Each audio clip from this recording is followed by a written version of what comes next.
تم اپنوں سے ہمارے خلاف عورتوں کے اوپر چڑھ دوڑا، مارا عورتوں کو بڑا. جب بندے لڑنے کے لیے آئے تو اپنی بیوی کے پیچھے جا کے چھپ گیا. اس نے کہا اسد علیہ وفی الحروب نعمۃ، اور میرے خلاف تو شیر سے مردوں کے مقابلے میں بھیڑ بھی نہیں نکلے. ہم کو مارنے کے لیے تو بڑے دلیر. پولیس فوج، یہ بیچارے پولیس فوج ہمارے بھائی ہیں، ان بیچاروں کا کیا آخرت رکھ دیا. دوسری ابھی مسلمان، اور سوچو تو صحیح، آج بھی جس کے دل میں ایمان ہے، نبی کی وفات کی بات سن کر اس کی آنکھوں میں آنسو آ جاتے ہیں.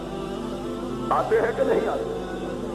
نبی اور جن کے پاس نبی تھا علیہ الصلوۃ، جو ان کے پیچھے نمازیں پڑھتے تھے، جو اس کے جھنڈے کے نیچے جہاد کرتے تھے، اور جو اس کے چہرہ پرانوار کو دیکھے، آج ان کو نبی کا چہرہ یکدم نظر نہیں.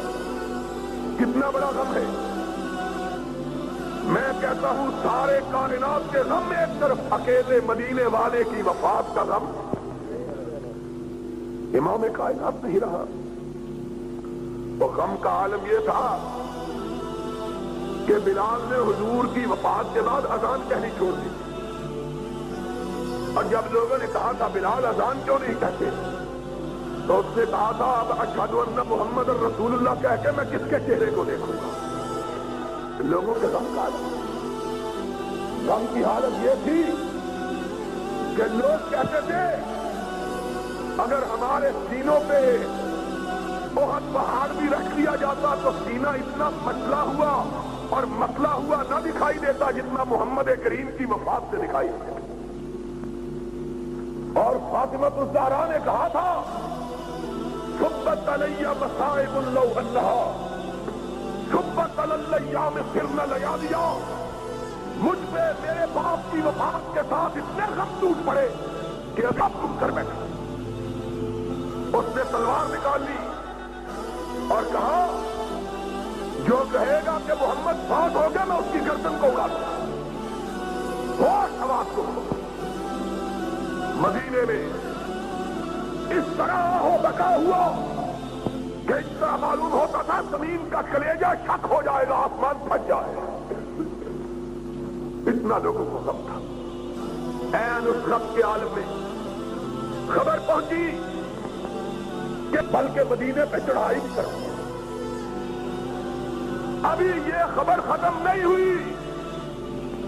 سنو سنو، ہمارا ضیاء کہتا ہے ہم کس سے لڑیں، ادھر انڈیا ہے ادھر کابل ہے.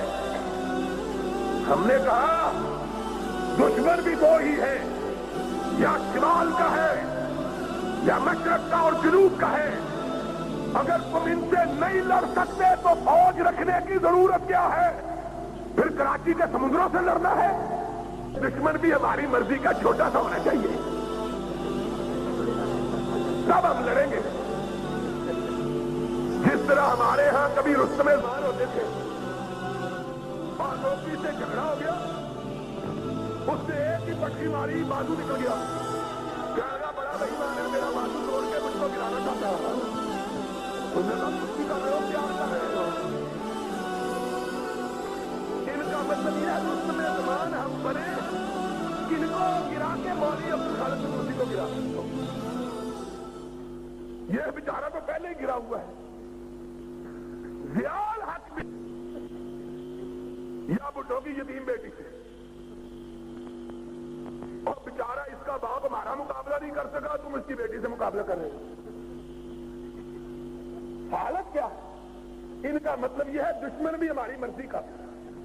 اور جب سیاہ چین میں انڈیا نے قبضہ جما لیا، انڈیا نے فوجی دور میں، سیاستدانوں کے دور میں نہیں، فوجیوں کے دور میں، ماشاء اللہ کے دور میں کہتے ہیں قبضہ کر لیا پھر کیا وہاں تو گھاس بھی نہیں ہوتی. یہ عجیب بات ہے، یہ عجیب جو اب ہے. قومیں مقابلے کرنے کے لیے یہ سوچا کرتی ہیں گھاس ہوتی ہے کہ نہیں ہوتی. وہ کسی بھئیے کی طرح کہیں گے ہمارے ماموں کے گھر آنا تو پھر ہم سے لڑائی کرنا، پھر ہم تم کو دیکھیں گے۔ بھئی لڑائی کے لیے پہلے تمہارے ماموں کے گھر ڈھونڈے کدھر ہے؟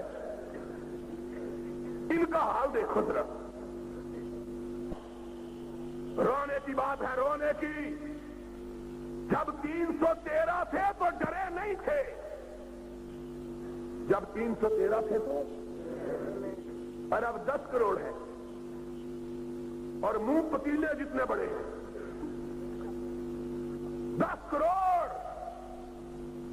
لیکن کونین کے تاجدار نے کہا تھا، کونین جب مومنوں کو لڑایا، نہ کسی کے پاس تیر تھا نہ تلوار تھی، کسی کے پاس نیزہ تھا تو ڈھال نہیں تھی، اگر کمان تھا تو چھوڑنے کے لیے تیر نہیں تھا، اگر تیر نہیں تھا، اگر تیر تھا تو بچاؤ کے لیے زرہ نہیں تھی، لیکن تھا تو رب پر ایمان تھا، اللہ پر اعتماد تھا۔ اور انہی کے متعلق اقبال نے کہا تھا کہ کافر ہے تو شمشیر پہ کرتا ہے بھروسہ،